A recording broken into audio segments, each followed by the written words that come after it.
Well, hello, sisters, brothers, and others. It's your happy hippie, Brother Zippo. Welcome to my home.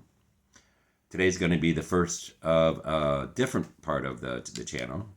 It's going to be story time. Yay! Welcome to story time. Story time, you should know, in the tradition of old Irish storytellers, there may be a time here and there where I take a little bit of artistic license and don't give you 100% accurate information.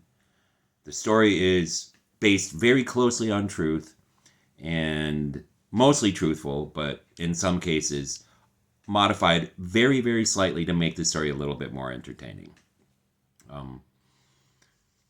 It's just the way I was taught to tell a story. As long as what you're saying is pretty much the truth, you shouldn't feel too bad about it. And as long as everyone knows, it's story time, story time, story time. Not every single word is 100% accurate. Okay? That in mind. Story time about me growing up as a kid and University of Notre Dame, go Fighting Irish, and scary, scary people with pointy white hats. Yes, that's what we're going to talk about today.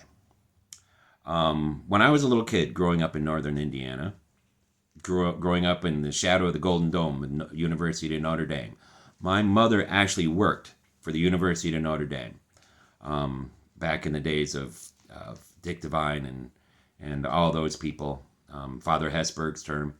But I used to fairly often ride my bike out to the campus and go swimming in one of the lakes on campus over the summer times.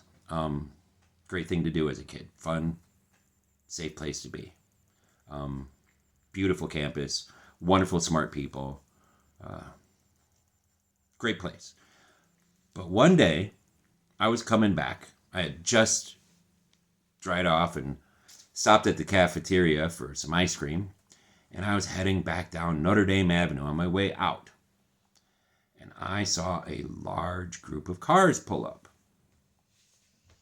Now, usually you don't see a whole group of cars that size. We're talking, I don't know, maybe 15, 20 cars, maybe a little more. I don't know. I wasn't counting. And people started getting out of those cars. And they were kind of scary. I was a little kid. They were all angry-looking white men, every single one of them. And some of them had on white robes. And they started putting on silly pointed hats. And they scared me. And being the kid that I was, wild Irish boy, I never was the one to run when I was scared. I always was the one to fight. So I picked up a rock. And I'm not too ashamed of myself to say that I struck the first blow by hucking that rock straight at a Klansman. Real proud of myself for that, actually.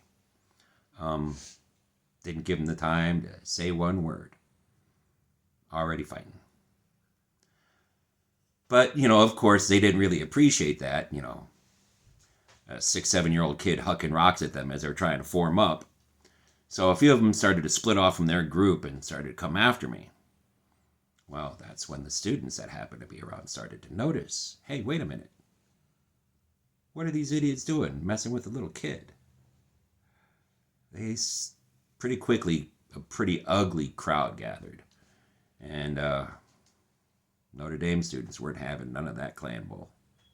They weren't having it at all. They stopped them from hurting me. I never got touched, not once. And they bloodied up a few Klansmen. That's a pretty good thing in my opinion. I'm a big fan of punching those who just do not see what they are doing and how they are crushing our country. I'm a big fan of punching people like that. I mean, it's better to avoid violence when you can, but they bring violence with their words. They bring violence with their hate. So it's understandable, and sometimes excusable. But yeah, it's not the right thing. It's not the right thing. We should always try to be peaceful when we can. But as a crazy, wild little kid, That wasn't in the books that day. Caused a big scene. Ran off some Klan. Made Notre Dame a little bit better place. That's a story from about me as a kid. I got a whole bunch of them. Not all of them are great. Some of them are really dumb. This one wasn't the brightest, but it's kind of cool. At least I think it is. I hope you do too. Look forward to telling you more in the next installment of Storytime. But until then, you be well, be safe, and be blessed.